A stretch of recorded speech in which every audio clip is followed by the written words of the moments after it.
یا نبی یا نبی یا نبی یا نبی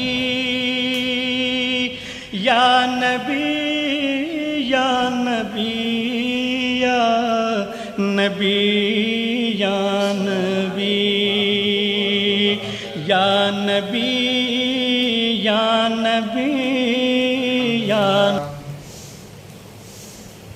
الحمد لله نحمده ونستعينه ونستغفره ونؤمن به ونتوكل عليه ونعوذ بالله من شرور أنفسنا ومن سيئات أعمالنا من يهده الله فلا مضل له ومن يضلله فلا هادي له ونشهد أن لا إله إلا الله وحده لا شريك له ونشهد أن سيدنا ومولانا محمدا عبده ورسوله أما بعد قال الله تبارك وتعالى في القرآن المجيد والفرقان الحميد فأعوذ بالله من الشيطان الرجيم بسم الله الرحمن الرحيم يا أيها الذين آمنوا ادخلوا في السلم كافة ولا تتبعوا خطوات الشيطان إنه لكم عدو مبين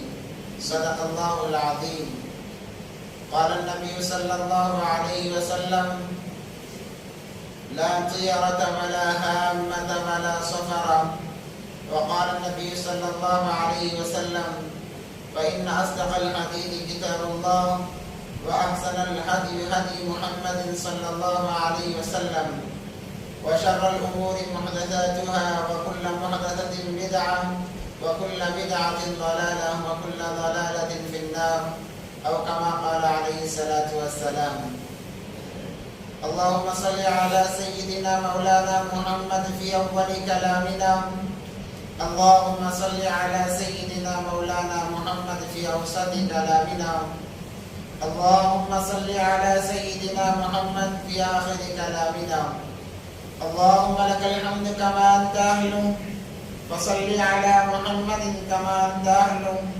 وافعل بنا وأنت أهل فإنك أنت أهل التقوى وأهل المغفرة اللهم صل على محمد كلما ذكره الذاكرون وصل على محمد كلما غفل عن ذكره الغافلون اللهم لك الحمد كما أنت أهل فصل على محمد كما أنت أهل وافعل بنا ما أنت أهل فإنك أنت أهل التقوى وأهل المغفرة رب اشرح لي صدري ويسر لي أمري واحلل عقدة من لساني يفقهوا قولي اللهم صل على محمد وآله ألف ألف مرة اللهم صل على محمد وآله ألف ألف مرة اللهم صل على محمد وآله ألف ألف مرة محترم و معزز بزرگان دین عزیز ساتھیوں ایک مرتبہ دل کی گہرائی کے ساتھ میں درود پاک پڑھ لیں اللهم صل على سيدنا محمد وعلى آل سيدنا محمد وبارك وسلم معزز سامعین کرام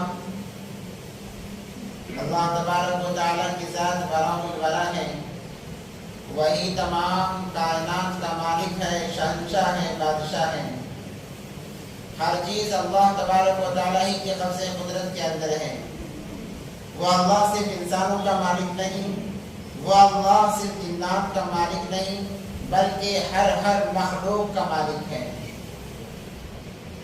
اس اللہ تبارک و تعالیٰ نے مخلوقات کو الگ الگ احکامات کا پابند بنایا ہے اور اس کے اندر خصوصیت حضرت انسان کو دی گئی ہے انسان جب اپنی ماں کے کوکھ میں سانسیں لینا شروع کرتا ہے احادیث میں آتا ہے کہ نطفے سے انسان بننے کا جو مرحلہ ہے وہ 4 مہینے کا مرحلہ ہے 4 مہینے تک بچہ مادر رحم کے اندر مکمل بن چکا ہوتا ہے تیار ہوتا ہے اس لیے فقہا فرماتے ہیں کہ اگر کوئی 4 مہینے کے بعد کوئی عورت اپنے بچے کو گراتی ہے تو گویا وہ ایک انسان کی جان کو مار رہی ہے اس پر قتل کا الزام عائد ہوتا ہے۔ الغرض 4 مہینے کے بعد میں بچے کے جسم کے اندر اللہ تبارک و تعالیٰ روح ڈالتے ہیں۔ 4 مہینے کے بعد بچہ ماں کے پیٹ کے اندر حرکت کرنا شروع کر دیتا ہے، تو اللہ تبارک و تعالیٰ جیسے ہی روح پھونک دیتے ہیں تو ایک فرشتے کو بھیجتے ہیں اور کہتے ہیں کہ جاؤ اس انسان کے، اس بچے کے متعلق چند احکام ہیں، ان احکام کو پورا کرو۔ فرشتے کہتے ہیں کہ یا اللہ وہ کیا چیز ہے؟ کہتے ہیں کہ اس کی زندگی کے متعلق، اس کے رہنے کے متعلق، اس کے کھانے پینے کے متعلق، اس کی موت کے متعلق تمام چیزیں لکھ دو، جسے ہم لوح محفوظ کہتے ہیں۔ تو فرشتہ ماں کی کوکھ کے اندر ہی آ کر اس بچے کے متعلق 3 چیزیں بہت ہی اہم اور ضروری لکھتا ہے کہ سب سے پہلے یہ کب تک زندہ رہے گا، یعنی یہ کب مرے گا، اس کی زندگی کتنی ہوگی، یہ ماں کے کوکھ کے اندر لکھا جا چکا ہے۔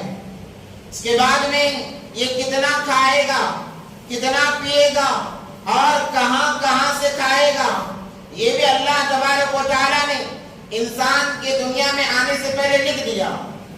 ایک تو موت مقرر ہو گئی، ابھی دنیا میں بچہ آیا نہیں ہے، ابھی پیدا ہوا نہیں ہے، اس کی موت لکھ دی گئی ہے۔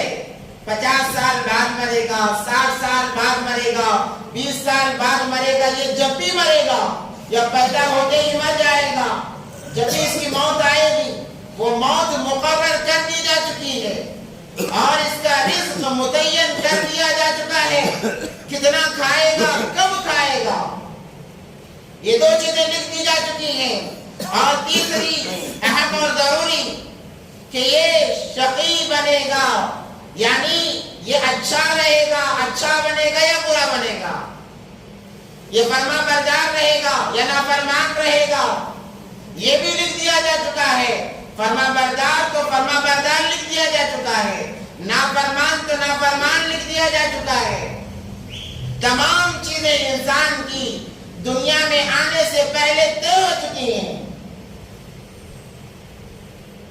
اب اس کے اندر رد و بدل کی کوئی شکل نظر نہیں آتی، اسی کو تو تقدیر کہتے ہیں، اور تقدیر پر ایمان لانا ہر انسان پر ضروری بلکہ فرض ہے۔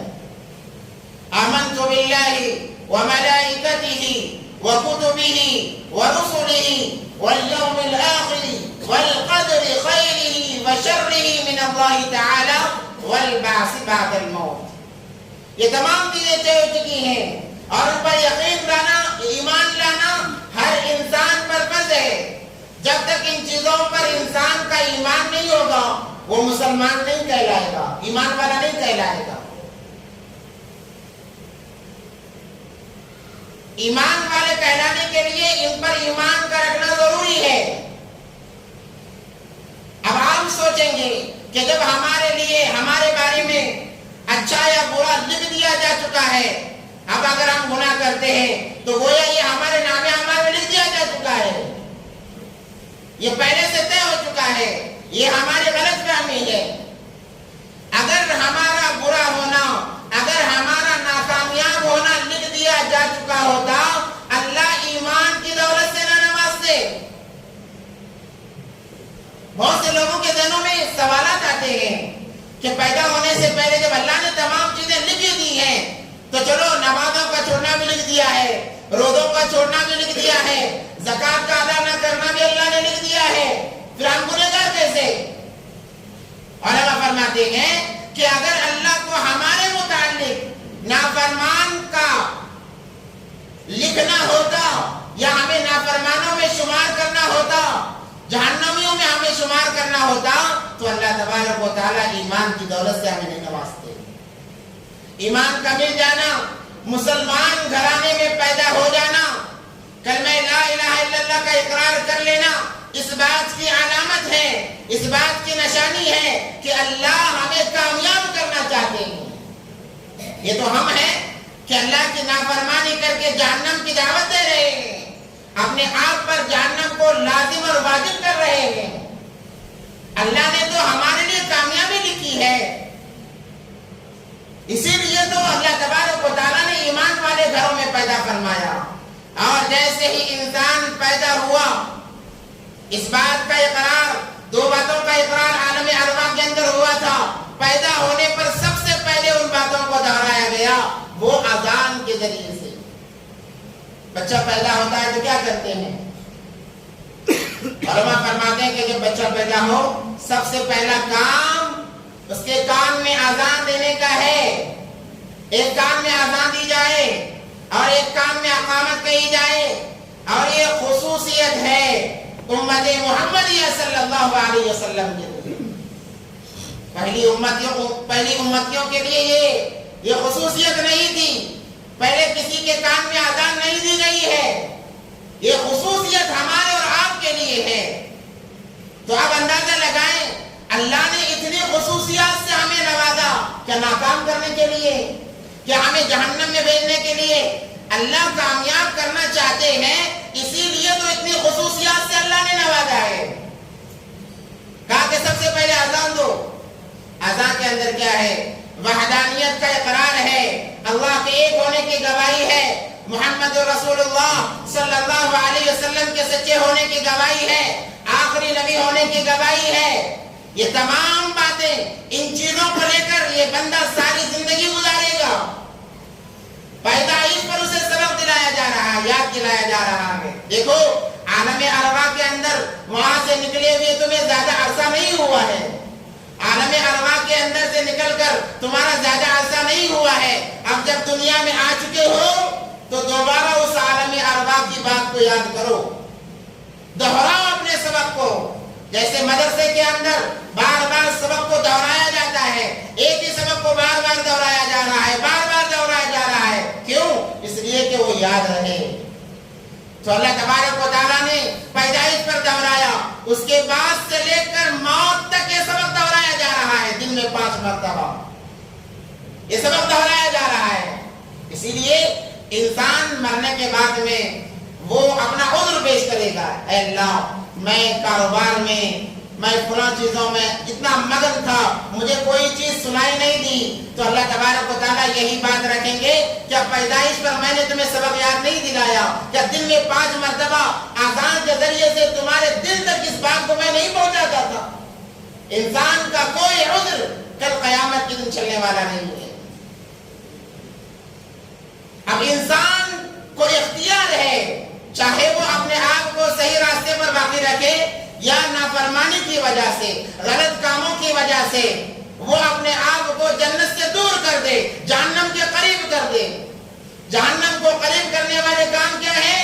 اللہ کی نافرمانی, رسول اللہ صلی اللہ علیہ وسلم کی نافرمانی, سنتوں کا چھوڑنا, دین کے اندر زیادتی کا کرنا یا دین کے اندر کمی کا کرنا. جیسے میں نے کہا ہمارے سامنے جیسے جیسے دن بدلتے ہیں, جیسے جیسے مہینے بدلتے ہیں, ہم دین کے اندر شریعت کے اندر تبدیلیاں کرنے لگتے ہیں کہ فلاں مہینے میں یہ کام کرنا ہے, فلاں مہینے میں وہ کام کرنا ہے.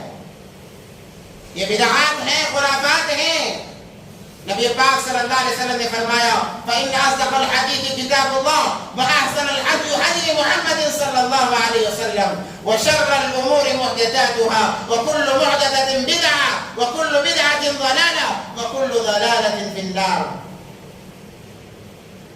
اس کا آخری ٹھکانہ جہنم ہوگا. جیسے میں نے گزشتہ میں کہا کہ سفر کے مہینے کو منحوس سمجھ لینا یا 13 تیزی کے اندر اپنے آپ کو لگا لینا یا آخری 4 شنبے کے نام پر دین کے اندر زیادتی کرنا, اپنے آپ پر زیادتی کرنا, یہ تمام کے تمام خرافات ہیں.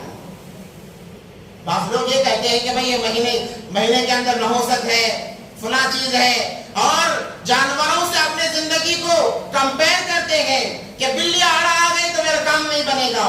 کیا تو اتنا گویا گزرا ہے کہ ایک بلی کی وجہ سے تیری تقدیر بدل رہی ہے؟ اللہ نے مسلمان کو, انسان کو اشرف المخلوقات یعنی سب سے بہترین مخلوق جسے کہتے ہیں, اور اس سے بڑھ کر خلیفہ یعنی نائب, دنیا کا نائب بنایا ہے.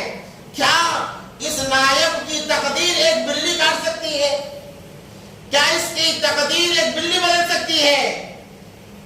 الو آ کر بیٹھ گیا، کیا اب میرا دن بھر کا کام نہیں ہوگا؟ کیا الو کے بیٹھنے سے، یہ الو کا بیٹھنا ہماری تقدیر پر غالب آ سکتا ہے؟ کوے کا بھونکنا، کوے کا چلانا، کوے کا چلانا کیا ہمارے تقدیر پر غالب آ سکتا ہے؟ یہ تمام کے تمام یہ رسم و رواج، یہ غیروں کے طور طریقے ہیں، غیروں کے طور طریقے ہیں۔ اور اس سے بڑھ کر ایک بات کہی جائے تو زیادتی نہ ہوگی کہ ہم لوگ بیواؤں کو تک منحوس سمجھتے ہیں۔ اللہ اکبر کبیرہ، اللہ کو غضب آ جاتا ہے، اللہ کو غصہ آ جاتا ہے جب کسی بیوہ کو، بعض لوگ ہیں ایسے کہ کام کے لیے نکلے، سامنے سے کوئی بیوہ گزری تو کہتے ہیں کہ یہ منحوس عورت یہاں سے گزر چکی ہے، اب میرا کام نہیں ہوگا، اب میرے کام کے اندر رکاوٹیں آئیں گی۔ یہ خرابی ہے۔ کیا اس کو بیوہ ہم نے بنایا؟ اللہ کہتے ہیں اے میرے بندے، تو اس کے لیے اپنے تقدیر پر انگلی اٹھاتا ہے، کیا اس کو بیوہ تم نے کیا ہے؟ اور میرے لیے کوئی مشکل نہیں کہ تیری بیوی کو میں بیوہ بنا دوں، تیری بیٹی کو میں بیوہ بنا دوں، تیری بہن کو میں بیوہ بنا دوں۔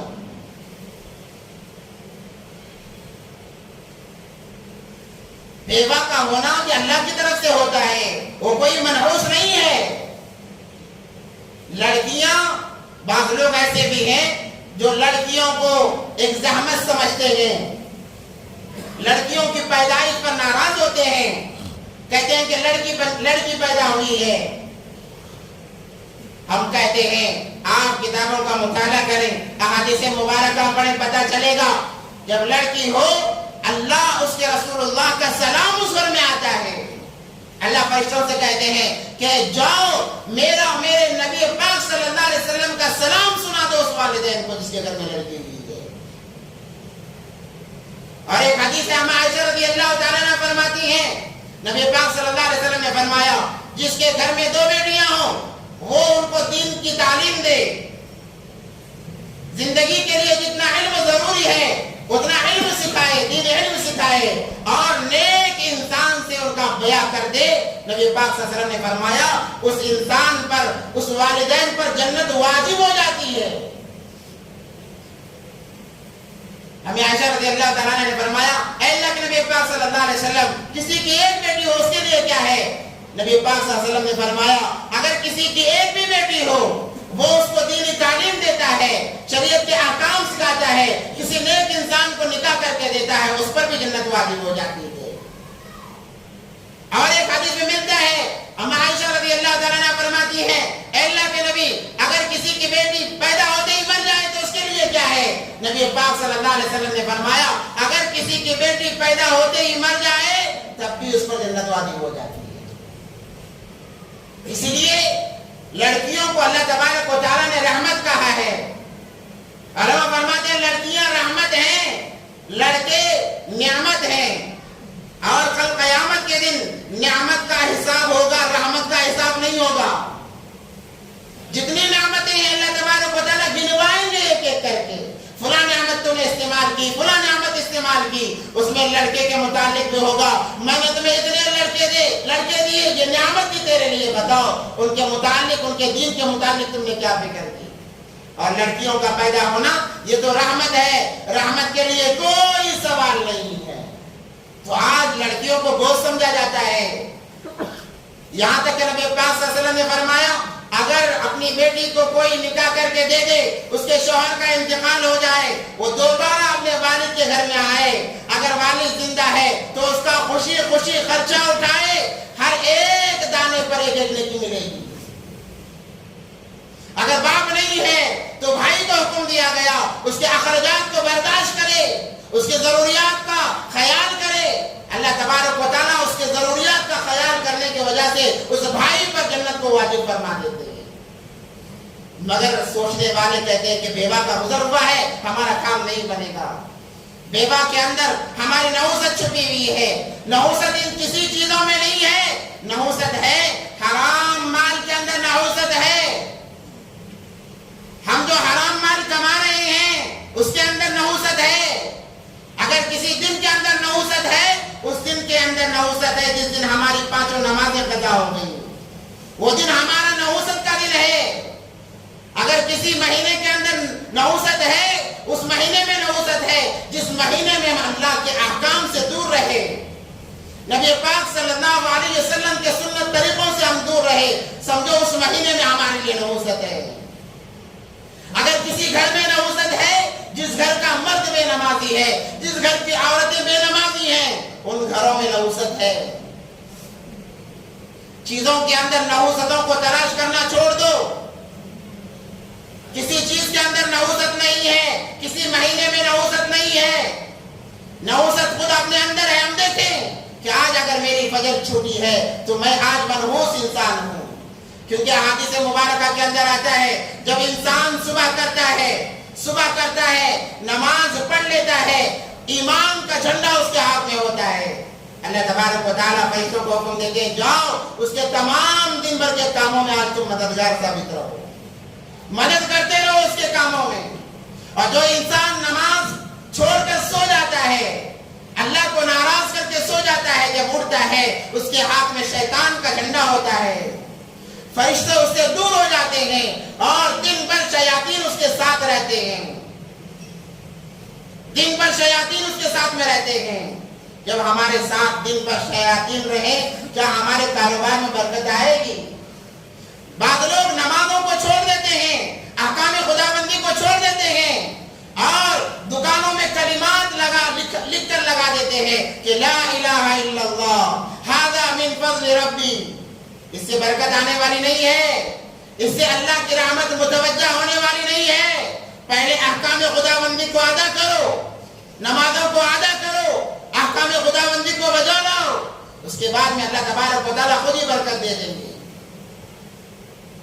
بلڈنگ بڑی عالیشان بلڈنگ کھڑا کیا ہے مگر کمائی حرام کی تھی، حرام پیسوں سے بلڈنگ کھڑا کیا ہے اور بورڈ لگا دیا کہ ھذا من فضل ربی۔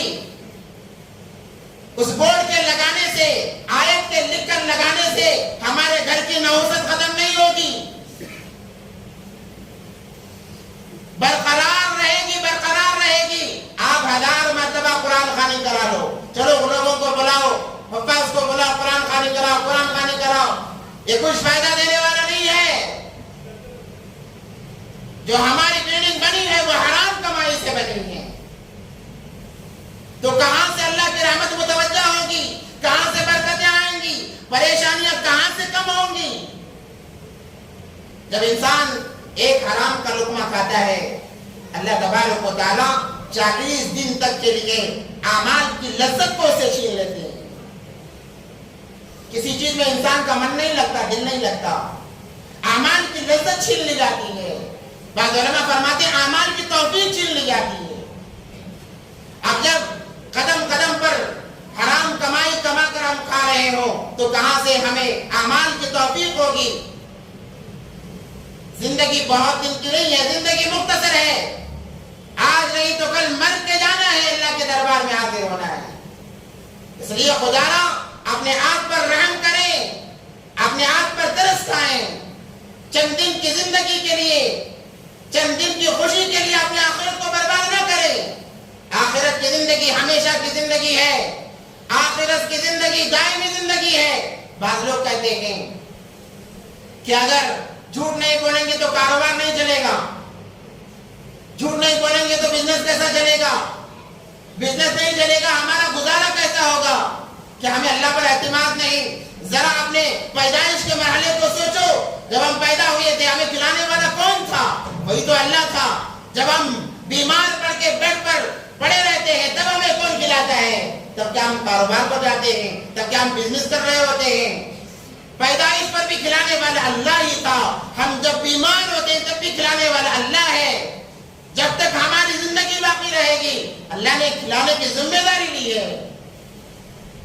نبی پاک صلی اللہ علیہ وسلم سے اللہ تبارک و تعالیٰ فرماتے ہیں وَأْمُرْ أَهْلَكَ بِالصَّلَاةِ وَاسْتَبِرْ عَلَيْهَا لَا نَسْأَلُكَ رِزْقًا۔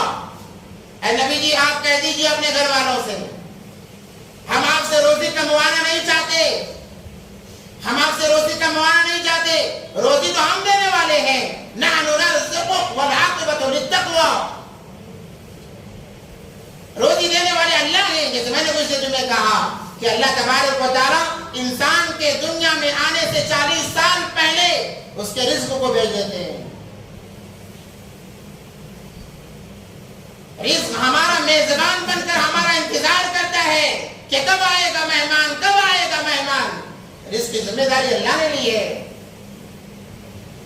اور ہم کہتے ہیں کہ اگر کاروبار نہیں کریں گے تو کھائیں گے کہاں سے؟ ارے کھلانے والے اللہ ہیں. اللہ کے لیے جھوٹ چھوڑ کر دیکھو, ذری تکلیف ہوگی مگر اس کے اندر بہت راحت رہے گی. اعمال کے ساتھ زندگی گزرے گی, نمازوں کے ساتھ زندگی گزرے گی, آپ کے زندگی میں سکون آئے گا. عاملوں کے چکر لگانا آپ کو نہیں پڑے گا. اپنی محنت کی کمائی کو عاملوں کے حوالے نہیں کرنا پڑے گا. چند پیسوں کے لیے, چند راحت کے لیے اپنے ایمان کو داؤ پر نہ لگاؤ. یہ ایمان بہت بڑی قیمتی سرمایہ ہے, بہت بڑا سرمایہ ہے. نبی پاک صلی اللہ علیہ وسلم نے فرمایا ایک انسان کے پاس دنیا کی تمام دولت ہے, پوری دنیا کا بادشاہ ہے, ایمان نہیں ہے تو گویا اس کے پاس کچھ بھی نہیں ہے. اور ایک انسان کے پاس کچھ بھی نہیں ہے, فقر و فاقے کی زندگی گزار رہا ہے, مگر ایمان اس کے پاس موجود ہے, ایمان اس کے پاس موجود ہے. نبی پاک صلی اللہ علیہ وسلم نے فرمایا وہ دنیا میں بھی کامیاب, آخرت کے اندر بھی کامیاب ہے. اس سے بڑا بادشاہ کوئی ہو نہیں سکتا. ایمان کی حفاظت بہت بڑی ذمہ داری ہے. ایمان کے ساتھ جائیں گے تبھی کامیابی ملے گی, ورنہ کامیابی دور دور تک نظر نہیں آئے گی. ہم دنیا کے لیے ایمان کو قربان کرنے تیار ہو جاتے ہیں. ہم دنیا کے لیے ایمان کو داؤ پر لگانے کے لیے تیار ہو جاتے ہیں. ایک واقعہ ہے بنی اسرائیل کا. فرعون کی ایک باندی تھی, وہ مسلمان ہو گئی. فرعون تو اپنے آپ کو خدا کہا کرتا تھا, انا ربکم الاعلی کا دعویٰ اس کا تھا کہ میں یہ خدا ہوں, اس کے علاوہ کوئی خدا نہیں ہے. اور جو انکار کرتا اسے مار دیتا. بڑا ظالم انسان تھا. تو موسیٰ علیہ السلام لگاتار, موسیٰ اور ہارون علیہ السلام یہ دو نبی تھے اس وقت میں, ہمیشہ اسے دعوت دیا کرتے, بنی اسرائیل کی قوم کو دعوت دیا کرتے. ان کی دعوت کو دیکھ کر اس فرعون کی باندی جو اس کے محل میں کام کرتی تھی وہ مسلمان ہو گئی, ایمان قبول کر لیا اس نے. موسیٰ علیہ السلام کے رب کو رب مان لیا, فرعون کی خدائی سے نکل گئی. دھیرے دھیرے پتہ چل گیا ایمان ایک ایسی چیز ہے وہ چھپتا نہیں ہے چھپانے سے, ظاہر ہو کر رہتا ہے, ظاہر ہو کر رہتا ہے. اسی لیے جب حضرت عمر فاروق رضی اللہ تعالیٰ نے ایمان لائے, ایمان قبول کیا, کہنے لگے اللہ کے نبی میں کعبے میں جا کر اعلان کروں گا. نبی پاک صلی اللہ علیہ وسلم نے فرمایا اے عمر ابھی جلدی نہ کرو, تھوڑی دیر رک جاؤ. حضرت عمر فاروق نے کہا کیا یہ دین جھوٹا ہے, کیا یہ اسلام حق نہیں ہے؟ نبی پاک صلی اللہ علیہ وسلم نے فرمایا ضرور حق پر ہے, اس سے سچا کوئی دین ہو نہیں سکتا, کوئی مذہب ہو نہیں سکتا. عمر فاروق رضی اللہ عنہ نے کہا جب یہ مذہب سچا ہے تو مجھے اقرار کرنے سے کوئی روک نہیں سکتا. اور گئے کعبۃ اللہ کے اندر اعلان کیا اشہد ان لا الہ الا اللہ واشہد ان محمدا عبدہ ورسولہ. ایمان چھپتا نہیں ہے. ایک مرتبہ تاریخ کی کتابوں میں لکھا ہے فرعون کی بیٹی کو کنگھی کر رہی تھی یا کچھ کام کر رہی تھی, چیز ہاتھ سے گر گئی. جب اٹھانے لگی اللہ کا نام لیا, اللہ کو یاد کیا. فرعون کی بیٹی نے دیکھا یہ تو موسیٰ کا کلمہ پڑھ رہی ہے, گویا بددین ہو گئی ہے. جا کر شکایت کی باپ سے, فرعون کو پتا چلا. فرعون نے بہت طریقے سے سمجھایا مگر یہ ماننے کے لیے تیار نہیں. تو اس نے اپنے وزیروں کو حکم دیا کہ ایک بڑی کڑھائی کے اندر تیل گرم کیا جائے اور محفل سجائی جائے. میں بتا دینا چاہتا ہوں جو مجھے خدا نہیں مانتا ان کا میں کیا حاصل کروں گا. حکم کی تعمیل ہوئی, ایک کڑھائی کے اندر تیل پکایا گیا. اس کی دو بیٹیاں تھیں, ایک چھوٹی بیٹی تھی 2 سال کی, بعض کہتے ہیں 3 سال کی جو دودھ پیتی تھی, اور ایک بڑی بچی تھی 8-9 سال کی. اسے دربار میں بلایا گیا. بلانے کے بعد فرعون نے کہا اے فلاں دیکھ میں خدا ہوں یہ بات مان لے, موسیٰ کے خدا کا انکار کر دے تجھے چھوڑ دوں گا اور اپنی سلطنت میں اتنا اتنا حصہ تجھے میں دے دوں گا، یعنی دنیا تجھے میں دے دوں گا، دنیا کی نعمتیں دے دوں گا۔ مگر جب ایمان دل میں حرارت کرتا ہے، دنیا کی ہر چیز اس کے سامنے کمزور نظر آتی ہے۔ یہ ایماندار ہونے کی علامت ہے، ہر چیز کمزور نظر آتی ہے۔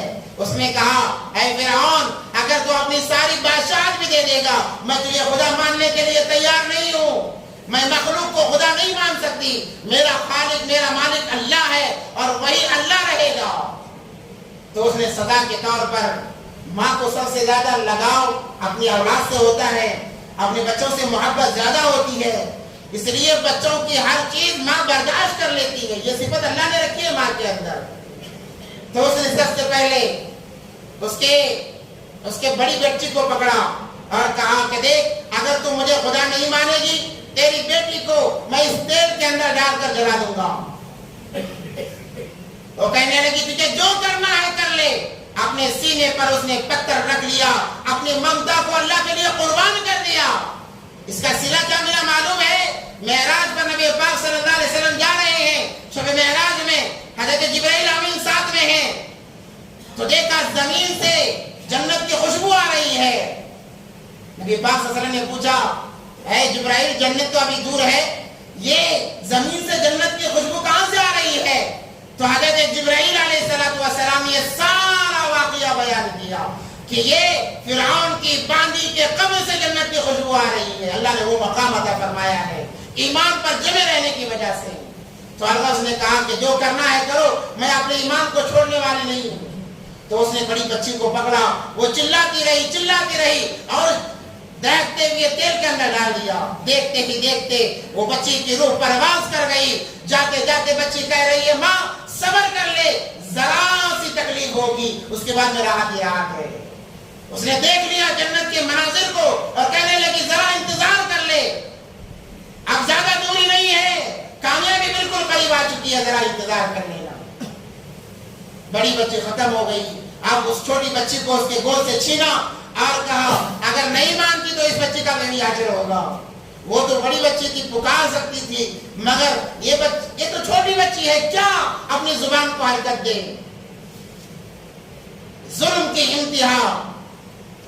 اللہ تبارک و تعالیٰ ظالموں کو مہلت دیتے ہیں، مگر ایک حد تک اسے مہلت ملتی ہے۔ جب اللہ پکڑنے پر آتے ہیں، اللہ نے ایسا پکڑا، رہتی دنیا تک اس کی لاش پڑی ہوئی ہے مصر کے اندر۔ تمام لوگوں کے لیے عبرت کا مقام بن گیا۔ الغرض تو چلا بھی نہ سکی، بس ماں سے جدائی پر رونے لگی، اسے بھی ڈال دیا گیا، اس کی بھی روح پرواز کر گئی۔ اب اس کا نمبر آیا، خادم پکڑنے کے لیے آئے تو کہنے لگی مجھے نہ پکڑو، میں خود ہی جانے کے لیے تیار ہوں، مگر میری ایک تمنا ہے، ایک آرزو ہے، ایک ضرورت ہے، اس ضرورت کو پورا کر دو۔ فرعون نے کہا کہ بتا کیا ضرورت ہے؟ وہ کہنے لگی جب میں بھی مر جاؤں، ہمارے ماں اور بیٹیوں کی ہڈیوں کو ایک قبر میں دفن کر دینا، ہمیں الگ نہ کرنا، ہم قیامت تک ایک ساتھ رہنا چاہتے ہیں۔ جب میں اللہ کے دربار میں حاضر ہوں گی، میں اپنی ننھی بچیوں کو لے کر حاضر ہوں گی اور کہوں گی اللہ تیرے لیے میں نے اپنی اولاد کو بھی قربان کر دیا ہے، تیرے لیے میں نے اپنے اولاد کو داؤ پر لگا دیا ہے۔ یہ کہہ کر وہ بھی چھلانگ لگا دیتی ہے، وہ بھی مر جاتی ہے، اللہ کے راہ میں شہید ہو جاتی ہے۔ اللہ تبارک و تعالیٰ نے مثال دینے کے لیے اس بات کی وضاحت کی اور محفوظ رکھا کہ دیکھو فرعون کی باندھی تھی، اس کے ساتھ یہ معاملہ ہوا۔ اللہ کے لیے مرنے والے، اللہ کے لیے جینے والے، اللہ کے لیے اپنی دنیا کو برباد کرنے والے، اللہ دنیا برباد نہیں کرتے، سب سے پہلے اللہ دنیا ہی آباد کرتے ہیں۔ جو اللہ کے لیے اپنی دنیا کو برباد کرنے کا ٹھانتا ہے وہ ہمیشہ کے ہمیشہ کامیاب ہو گئی۔ آپ کہیں گے وہ پرانے زمانے کے واقعات، آج بھی ایسے واقعات موجود ہیں۔ ابھی ہمارے ساتھ ایک ساتھی تھے، ہمارے ساتھ کے جنہوں نے افتاء و قضا کیا، ان کے والد وہ پولیس میں تھے، اور آپ کو تو معلوم ہے پولیس والوں کی کمائی کے اندر شک و شبہ زیادہ رہتا ہے۔ اگر کوئی ایماندار رہنا بھی چاہے اسے رہنے نہیں دیا جاتا، ماحول کا اثر اس پر ضرور دباؤ پڑ جاتا ہے، جس کی وجہ سے وہ بھی ملوث ہو جاتا ہے۔ اب اچھے مقام پر ہوتے تو انہوں نے اپنے بچے کو مدرسے میں داخل کر دیا حفظ کے لیے. 2 سال 3 سال کا عرصہ گزرا مگر بچے کو قرآن یاد ہی نہیں ہو رہا ہے. بار بار شکایت کیا, بچے کو ڈانٹا گیا, مارا گیا, مگر کچھ اثر نہیں ہوا. تو ایک اللہ والے تھے, انہوں نے کہا کہ آپ جو کام کر رہے ہیں شاید آپ کے کمائی کے اندر آپ تو رشوت نہیں لیتے ہوں گے, مگر آپ کے کمائی کے اندر رشوت کا مال داخل ہو رہا ہوگا, اس کا اثر آپ کے بچے پر پڑ رہا ہے. اگر آپ کے بچے کو حافظ بنانا ہے یہ کام چھوڑنا پڑے گا, تبھی آپ کا بچہ حافظ بن سکتا ہے. اب دیکھو, ایک تو دنیا سامنے ہے اور ایک آخرت ہے. اللہ نے کہا جس کا بچہ حافظ قرآن بن گیا اللہ تاج پہنائیں گے, تاج پہنائیں گے, دونوں جہاں کی کامیابی عطا فرمائیں گے. ایک طرف دنیا ہے, ایک طرف دین ہے. جب انہیں بتایا گیا تو انہوں نے کہا کہ واقعی میرا جو کمائی وہ حرام کمائی ہے, اسی لیے میرے بچے کو قرآن یاد نہیں ہو رہا ہے. اس لیے انہوں نے اتنے بڑے پوسٹ کو ٹھکرا دیا. اس وقت میں کم سے کم 80 یا 90 ہزار ان کی سیلری تھی. اپنے پوسٹ کو ٹھکرا دیا, ریزائن کر دیا اور دوسرا کام کرنے لگے.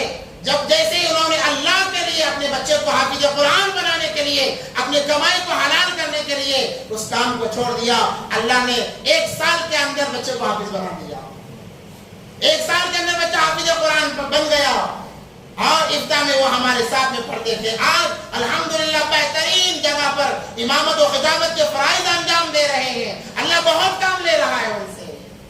جب اللہ کے لیے کوئی چیز چھوڑی جاتی ہے اللہ اس کا بدل ایسا دیتے ہیں کہ انسان سوچ بھی نہیں سکتا. اس لیے اپنے آخرت کے لیے اپنی دنیا کے لیے آخرت کا نہ چھوڑو, بلکہ آخرت کے لیے دنیا کو چھوڑو. اللہ نے قرآن میں فرمایا قل ان كان آباؤكم وابناؤكم واخوانكم وازواجكم وعشيرتكم واموال اقترفتموها وتجارة تخشون كسادها ومساكن ترضونها احب الى الله ورسوله وجهاد في سبيله فتربصوا حتى ياتي الله بامره. اللہ نے کہا اگر بیوی بچوں میں لگ کر دنیا کی عیش و عشرت کو دیکھ کر میرے حکم کو ٹال دیتے ہو, میرے حکم کے خلاف ورزی کرتے ہو, فتربصوا جان لو میرا عذاب عنقریب آنے والا ہے, میں جنگ کے لیے عنقریب تمہارے پاس آنے والا ہوں. اللہ جنگ کا اعلان کرتے ہیں. اس لیے خدا را اپنے حال پر رحم کریں, اپنے حال پر رحم کریں. اب قریب میں الیکشن آنے والا ہے, اس کے اندر ہم ایمان کا سودا نہ کریں, ایمان کو داؤ پر نہ لگائیں, ووٹ کو نہ بیچیں. یہ ووٹ دینا ہر مسلمان پر واجب و فرض ہے. آج کے دور میں, آج کے ماحول میں واجب و فرض ہے. اللہ نے فرمایا وَلَا تَكْتُمُوا الشَّهَادَةَ, کہ اپنے گواہی کو نہ چھپاؤ, اپنی گواہی کو نہ چھپاؤ. وقت کی قلت ہے ورنہ میں اس کی کچھ وضاحت کرتا ہوں, کیونکہ ابھی یہ مہینہ ختم ہو کر ربیع الاول کا مہینہ شروع بھی ہونے والا ہے.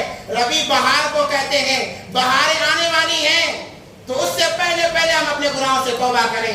جب مہینہ شروع ہو جائے گا انشاءاللہ نبی پاک صلی اللہ علیہ وسلم کی سیرت کا ایک ایک پہلو انشاءاللہ ہمارے سامنے آئے گا.